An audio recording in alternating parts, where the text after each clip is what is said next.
Hello बच्चों, आज की क्लास में हम स्टार्ट करने वाले हैं रोजगार चैप्टर का पार्ट नंबर 5। ऑलरेडी इस चैप्टर के ऊपर 4 पार्ट्स में आपके लिए अपलोड कर चुका हूं। अगर आपने वो नहीं देखा तो भी देख लेना।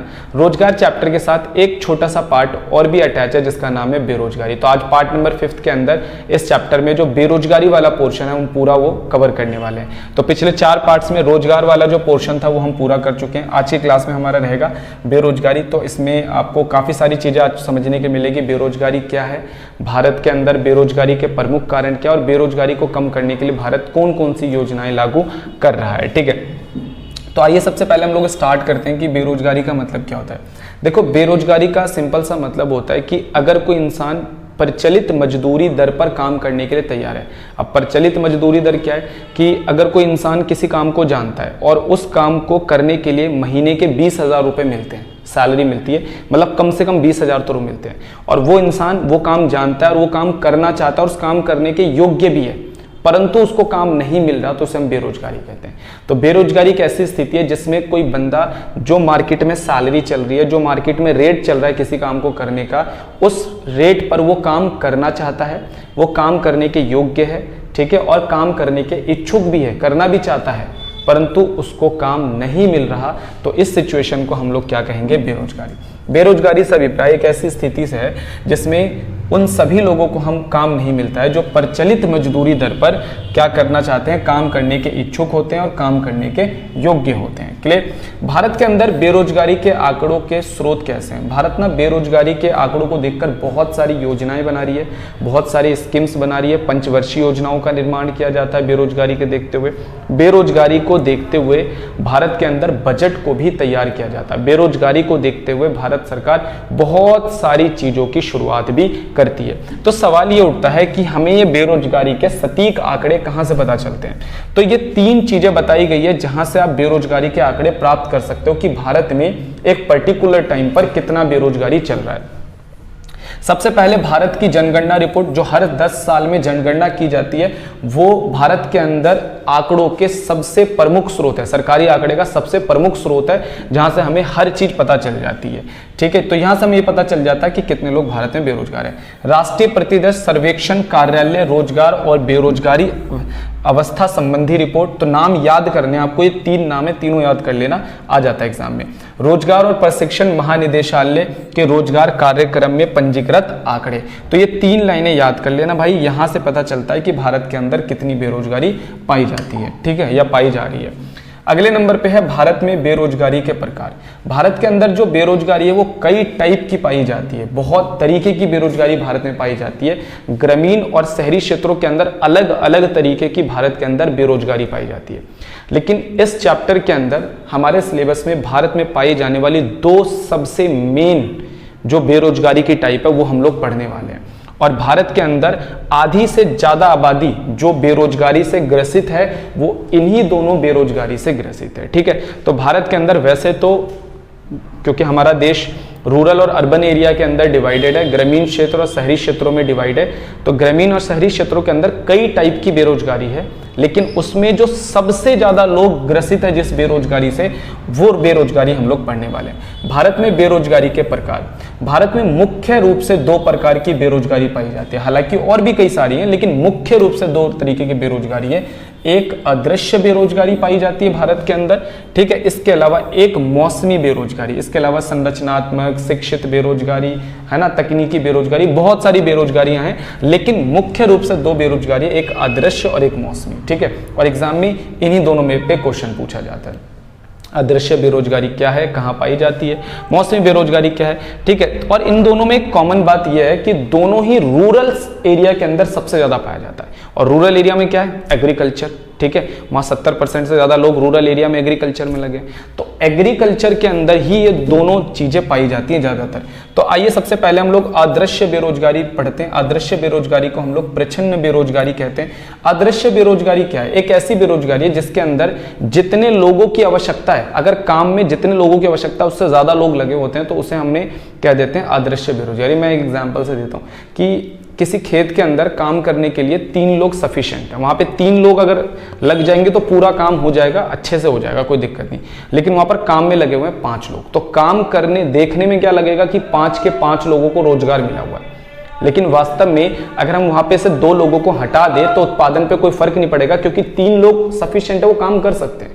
तो बाकी के जो 2 लोग हैं वो वहां पर अदृश्य बेरोजगारी के शिकार हैं। ठीक है, अदृश्य बेरोजगारी वह स्थिति होती है जिसमें किसी कार्य को करने के लिए जितने श्रमिकों की आवश्यकता होती है उससे अधिक श्रमिक काम पर लगे हुए होते हैं। ठीक है, अगर कुछ श्रमिकों को हम काम से हटा भी दे तो कुल उत्पादन पे कोई फर्क नहीं पड़ता। उसके नीचे फिर वही एक एग्जाम्पल लिखा हुआ है, आप लोग देख लेना। ठीक है, उसके बाद क्वेश्चन वाला कहता है भारत में मुख्य अदृश्य बेरोजगारी कहां पाई जाती है जी? कृषि क्षेत्रों के अंदर सबसे ज्यादा भारत के अंदर ये वाली बेरोजगारी पाई जाती है। अब आ जाते हैं हम लोग भारतीय कृषि में अदृश्य बेरोजगारी क्यों? भारतीय कृषि में ही सबसे ज्यादा अदृश्य बेरोजगारी है। इसके 3 मुख्य कारण है। एक, संयुक्त परिवार प्रणाली, एक कारण यह है। दूसरा, जमीनों का कम आकार या फिर जोतों का कम आकार लोगों के पास होना। और तीसरा, कृषि क्षेत्रों के बाहर, रूरल एरिया के अंदर, गांव वगैरह के अंदर कृषि क्षेत्रों के बाहर जो काम के अवसर हैं वो बहुत ही कम है। तो 3 प्रमुख बातें बताई गई कि भारत के अंदर अदृश्य बेरोजगारी ग्रामीण क्षेत्रों में सबसे ज्यादा क्यों? क्योंकि ग्रामीण क्षेत्रों में पूरा परिवार ही खेतीबाड़ी में लग जाता है और काम कम है। लोग परिवार में जितने सारे लोग हाथ बटाने के लिए चले गए, ठीक है ना, घर के अंदर 10 मेंबर है, 10 के 10 मेंबर चले गए, भले ही वहां काम 5 जनों का हो, भाई जल्दी हो जाएगा काम, सारे लग जाते हैं। ठीक है, तो देखने में लगता है कि 10 के 10 लोग रोजगार है, लेकिन वास्तव में वहां 5 ही लोगों का काम है। तो संयुक्त परिवार प्रणाली भारत के अंदर बहुत ज्यादा है, पूरी फैमिली जाकर एक साथ काम में लग जाती है, तो देखने में लगता है कि सारे रोजगार है, जबकि ऐसा नहीं होता।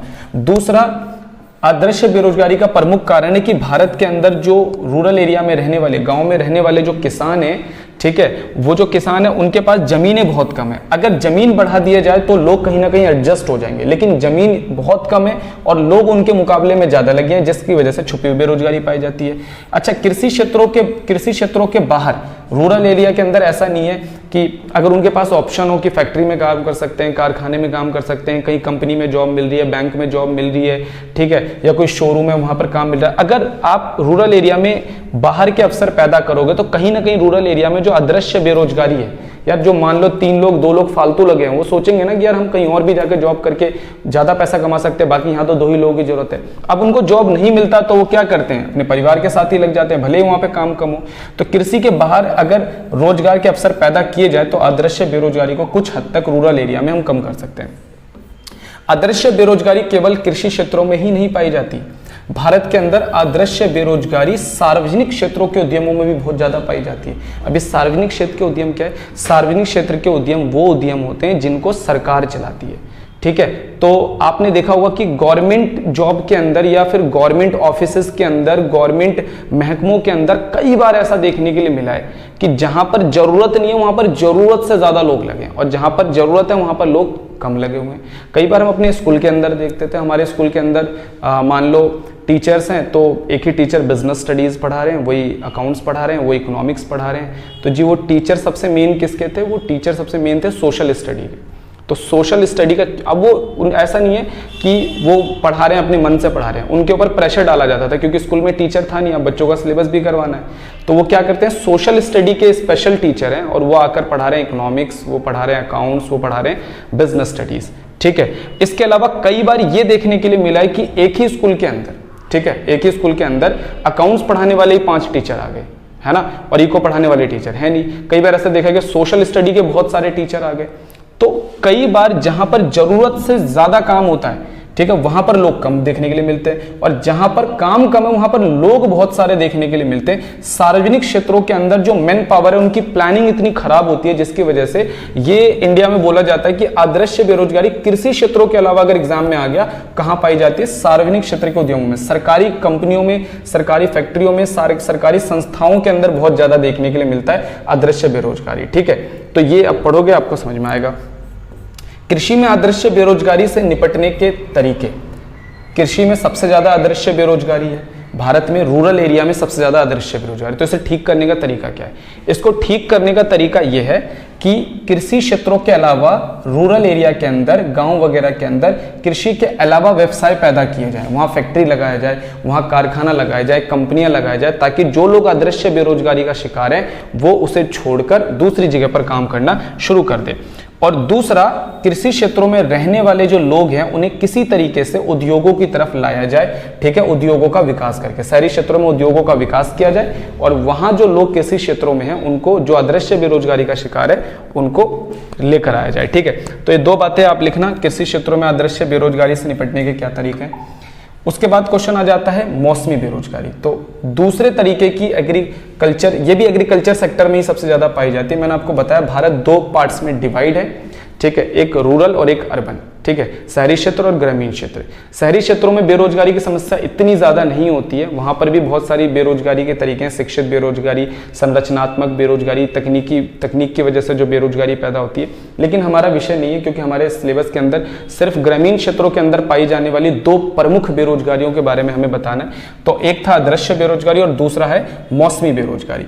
अभी मौसमी बेरोजगारी क्या है? मौसमी बेरोजगारी मतलब होता है कि किसी एक सीजन के अंदर जब बंदा अनएम्प्लॉयड हो जाता है, बेरोजगार हो जाता है। कृषि क्षेत्रों के अंदर काम करने वाले जो लोग होते हैं उनके पास साल के अंदर 5 या 6 महीने का ही मुश्किल से काम होता है। बाकी के जो 5-6 महीने बचते हैं उसमें वो दूसरी जगह काम ढूंढते हैं और कई बार काम नहीं मिलता तो बेचारे बेरोजगार बैठते हैं। इसी को हम लोग कह देते हैं मौसमी बेरोजगारी। भारत के ग्रामीण क्षेत्रों में पाई जाने वाली दूसरे किस्म की बेरोजगारी मौसमी बेरोजगारी है, ठीक है। कृषि एक मौसमी व्यवसाय है। ये बेरोजगारी ज्यादातर कृषि क्षेत्र और ग्रामीण क्षेत्रों में, ग्रामीण क्षेत्र के कृषि क्षेत्रों में पाया जाता है क्योंकि वहां पर ज्यादातर लोग कृषि में लगे और कृषि कैसा है? एक मौसमी व्यवसाय है, ठीक है। उसमें बोला गया अर्थात कृषि में मौसम के अनुसार फसलें बोई जाती हैं। खाली मौसम में अक्सर किसान काम करने वाले किसान बेकार रहते हैं, ठीक है। खाली मौसम में अक्सर किसान को काम नहीं मिलता है। इस बेरोजगारी की मात्रा कितनी इस बात पर निर्भर करती है कि खेतों का विभिन्न राज्यों में क्या दशाएं अथवा विधियां हैं। अच्छा, मौसमी बेरोजगारी पूरे भारत में एक साथ नहीं पाई जाती, अलग अलग राज्यों में फसल के बोने का टाइम अलग है क्योंकि वहां पे मौसम वगैरह का चक्कर होता है, ठीक है। और अलग अलग जगह पर, अलग अलग राज्यों में अलग अलग चीजों की खेती है जिनकी ड्यूरेशन अलग अलग होती है। तो हर राज्य में मौसमी बेरोजगारी का जो समय होता है वो थोड़ा सा डिफरेंट होता है क्योंकि वो फसल के ऊपर, मौसम के ऊपर, इन सब चीजों पर डिपेंड करता है। ऐसा अनुमान लगाया जाता है कि भारत में आमतौर पर एक किसान अगर एक साल में एक फसल बोता है, ठीक है, ज्यादातर भारत के अंदर जो किसान है ना वो एक साल में एक ही फसल बोते हैं, ज्यादातर किसान। तो ज्यादातर किसान जो एक साल में एक फसल बोता है वो 5 से 7 महीने तक भारत के अंदर क्या रहता है? एक किसान बेरोजगार रहता है। अब सोचो, आधा साल उसको काम मिल रहा है, आधा नहीं मिल रहा, तो क्या करेगा? ग्रामीण क्षेत्रों में कृषि के अतिरिक्त और भी कई मौसमी कार्य हैं। ऐसा नहीं कि ग्रामीण क्षेत्रों में सिर्फ कृषि में ही पाया जाता है, कृषि के अलावा भी कुछ काम है जहां पर मौसमी बेरोजगारी देखने के लिए मिलता है। जैसे गन्ना पिराई, जब गन्ना कटता है तो उसी के बाद स्टार्ट होता है ना। ईंट के भट्टों का काम पूरे 12 महीने नहीं चलता है। इन कामों में लगे हुए श्रमिक को केवल कुछ महीनों तक ही काम मिलता है, बाकी समय यह श्रमिक बेरोजगार रहते हैं। क्लियर? तो ये याद रख लेना।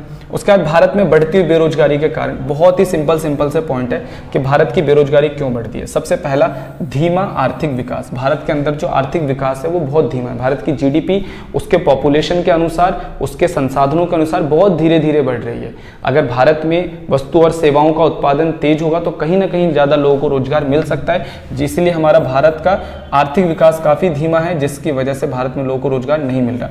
जनसंख्या में तेज वृद्धि। जब जनसंख्या बढ़ता है तो रिसोर्स कम होने लग जाता है और रिसोर्स कम होता है तो कहीं ना कहीं वो बेरोजगारी को जन्म देने का काम करता है। कृषि एक मौसमी व्यवसाय। भारत में आज भी 40 से 50% के बीच की पॉपुलेशन कृषि में लगी हुई है और कृषि में सभी किसान 2 फसल नहीं उगाते हैं, साल में एक ही फसल उगाते हैं, तो इसलिए वो 5 से 7 महीने बेरोजगार ही रहते हैं। भारत में सिंचाई सुविधाओं का अभाव। जैसा कि मैंने आपको बताया कि भारत के अंदर बहुत सारे किसान 2 फसल नहीं उगा पाते हैं। इसका सबसे मेन रीजन है कि आज भी सिंचाई के अभाव के कारण बहुत सारे लोग बारिश का इंतजार करते हैं, नदियों के भरने का इंतजार करते हैं ताकि उन्हें सिंचाई के लिए भरपूर पानी मिले।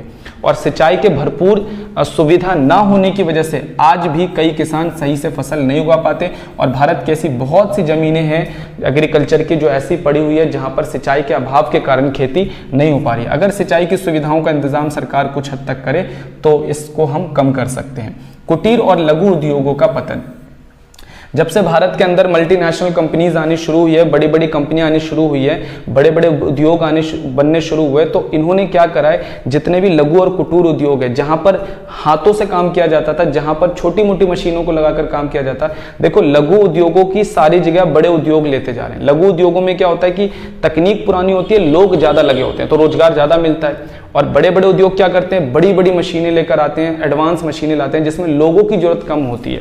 तो ये जो लघु उद्योग है ना, जो काम लघु उद्योग करते थे, छोटी मोटी चीजें बनाते थे, अब ये बड़े बड़े उद्योग बनाने लगे हैं जो मशीनों से बनाते हैं, तो लोगों का काम धीरे धीरे खत्म होता जा रहा है। कम बचत था निवेश, भारत के अंदर लोगों की बचत काफी कम है, और जब बचत कम होगी तो आपका पैसा बैंकों में कम जाएगा, और जब बैंकों में कम जाएगा तो फर्दर इन्वेस्टमेंट, फर्दर लोगों को लोन कम मिलेगा, लोग अपना नया सेटअप स्टार्ट नहीं कर पाएंगे। आपने कभी गौर करा है कि शहरी क्षेत्रों के अंदर लोगों को आसानी से लोन मिलता है? रीजन है, शहरी क्षेत्रों के अंदर लोग काम ज्यादा करते हैं, पैसा इनकम अच्छी है, तो लोग अपना बहुत सारा पैसा बैंकों में जमा करवाते हैं, और वही पैसा लोगों को फिर चेंज होकर लोन के रूप में बहुत सारे लोगों को मिलता है, जिससे लोग अपना व्यवसाय स्टार्ट करते हैं, लोगों को रोजगार मिलता है।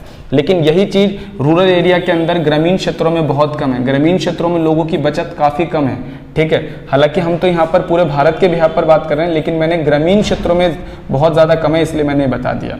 श्रमिकों की सीमित गतिशीलता, कई बार ऐसा होता है कि किसी पर्टिकुलर एरिया में काम अवेलेबल होता है, लेकिन श्रमिक वहां पर नहीं पहुंच पाता, ठीक है। अब इसका रीजन क्या है कि जैसे मैं एक एग्जांपल देता हूं कि बैंगलोर के अंदर बहुत सारी फैक्ट्रियां हैं, बहुत सारी कंपनियां हैं, बहुत सारे कारखाने, लेकिन बैंगलोर के अंदर लेबर इतने ज़्यादा नहीं है। लेबर कहाँ है? उत्तर प्रदेश के अंदर है, लेबर बिहार के अंदर है, तो यहाँ से बेंगलोर जाने में उनको काफ़ी दिक्कत है। जैसे रास्ते का किराया है, वहाँ जाके रूम रेंट बहुत ज़्यादा महंगा है, वहाँ जाकर लोगों की लैंग्वेज अलग है, वहाँ का कल्चर अलग है, तो कल्चर अलग होने की वजह से, लैंग्वेज अलग होने की वजह से, ठीक है, और आने जाने की कॉस्ट ज़्यादा होने की वजह से, वहाँ पे रहने की कॉस्ट ज़्यादा होने की वजह से, तो कई जगह पर भारत में काम ज़्यादा है तो वहाँ पे काम करने वाले लोग नहीं है, और कहीं पे काम बहुत कम है तो वहाँ पे लोग बहुत ज़्यादा है, ठीक है। तो जब तक ये श्रमिकों का सही से गतिशीलता पैदा नहीं होगी, सरकार को कुछ ऐसा करना चाहिए जिससे श्रमिकों की जो गतिशीलता है वो बहुत आसान हो जाए, श्रमिक आसानी से एक जगह से दूसरी जगह जाए, तभी भारत के अंदर ज़्यादा से ज़्यादा लोगों को रोजगार मिल सकता है, ठीक है। अगले नंबर पे हमारा यहाँ पे टॉपिक है कि सरकार तथा रोजगार सृजन। सरकार रोजगार के लिए क्या कर रही है? सरकार रोजगार के लिए क्या कर रही है? देखो, बेरोजगारी जो है ना, बेरोजगारी वो एक निर्धनता की समस्या है।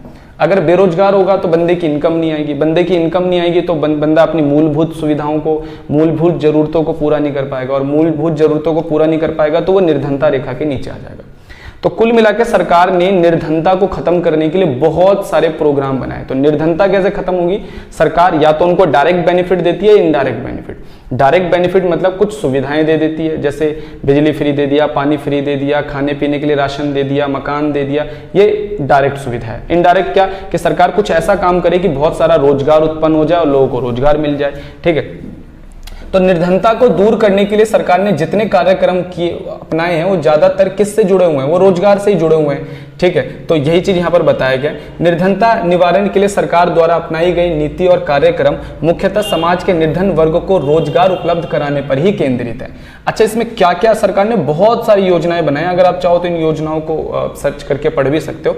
इसमें प्रधानमंत्री रोजगार योजना, स्वर्ण जयंती शहरी रोजगार योजना, ग्रामीण रोजगार सृजन कार्यक्रम, प्रधानमंत्री रोजगार सृजन योजना, स्वर्ण जयंती ग्राम स्वरोजगार योजना हो गया, इसमें राष्ट्रीय ग्रामीण आजीविका मिशन, शहरी आजीविका मिशन, महात्मा गांधी राष्ट्रीय ग्रामीण रोजगार गारंटी अधिनियम, ये सबसे इंपॉर्टेंट है, ये सबसे ज्यादा पॉपुलर स्कीम है, ठीक है, रूरल एरिया के अंदर। तो ये बता भी देता हूं मैं इसमें क्या है ये, क्योंकि ये 4 नंबर में पूछ लेता है।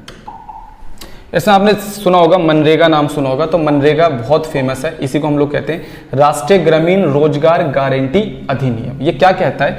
ये रूरल एरिया में रहने वाले जो लोग हैं जिनके पास रोजगार नहीं है, सरकार उनको एक कार्ड देती है और सरकार उनका रजिस्ट्रेशन करती है।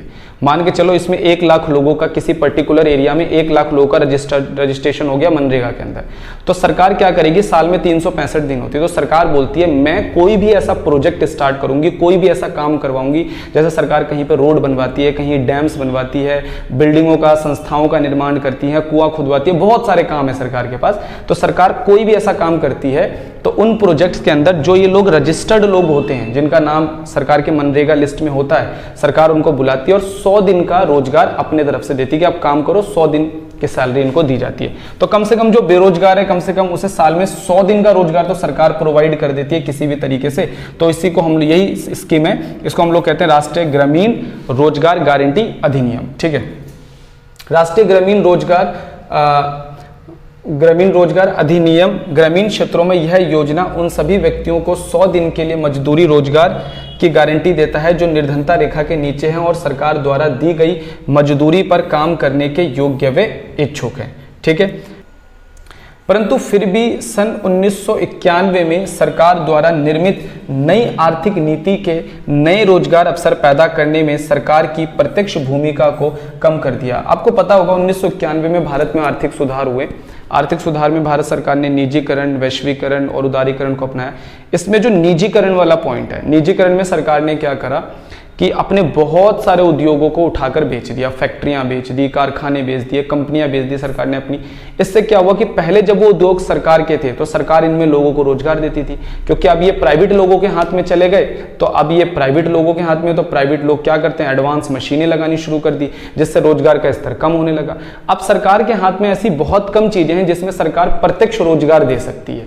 ठीक है, तो 1991 के बाद सरकार के ज्यादातर उद्योग और कंपनियां बिक गई, जिससे सरकार को प्रत्यक्ष रोजगार देने में लोगों को दिक्कत होने लगी है। तो ये बात यहां पर ये बता रहा है। ठीक है, अगला टॉपिक है कौशल भारत, भारत में बनाए स्टार्टअप्स। अब कौशल भारत मतलब होता है कि भारत के जो लोग हैं, भारत के जो रोजगार करने वाले लोग हैं, उनको टेक्निकली मजबूत किया जाए। ठीक है, उनको नई नई टेक्निक सिखाई जाए। भारत में बनाए, भारत में बनाए का मतलब है कि जो चीज आप लोग बाहर से लेकर आते हो, यानी जिन चीजों का हम आयात करते हैं, उन्हें अपने देश के अंदर बनाने की कोशिश करना। स्टार्टअप्स का मतलब होता है कि लोग ज्यादा से ज्यादा अपना बिजनेस, अपना छोटा मोटा व्यवसाय स्टार्ट करें। तो इन तीनों में ही सरकार काफी हद तक हेल्प कर रही है और ये तीनों ही हाल ही में बनाए गए प्रोग्राम्स हैं। हालांकि इन प्रोग्राम्स में अभी ज्यादा अचीवमेंट नहीं मिली है, लेकिन फिर भी हम एज्यूम करके चल रहे हैं कि ये जो स्कीम्स है ये भारत को आने वाले टाइम पर कुछ ना कुछ बेनिफिट तो जरूर पहुंचाएंगे। रोजगार के अवसर उत्पन्न करने हेतु भारत सरकार ने हाल ही में अभियान प्रारंभ किए हैं। इन अभियानों में सभी समवर्ती तथा विकास के मॉडलों का वास्तविक रूप धारण नहीं किया है। हालांकि अभी इन्होंने वास्तविक रूप धारण नहीं करा है, मतलब जैसा हमने सोचा था वो रिजल्ट अभी नहीं मिला। फिर भी यह आशा की जा सकती है कि एक बार इन योजनाओं के क्रियाशील हो जाने पर भारतीय अर्थव्यवस्था में रोजगार के भरपूर अवसर उत्पन्न किए जाएंगे। फिर भी हम ये आशा करके चल रहे हैं कि आगे जाकर हो सकता है कि इन योजनाओं से हमें कुछ ना कुछ बेनिफिट तो मिलेगा। तो बच्चों, आज की क्लास में हमारा रोजगार चैप्टर पूरा कवर हो गया। तो रोजगार चैप्टर से जुड़ा हुआ एक छोटा सा पार्ट था बेरोजगारी, जो आज की क्लास में हम लोगों ने पूरा कवर कर दिया। अगली क्लास के अंदर हमें कोई नया चैप्टर स्टार्ट करेंगे इस बुक का।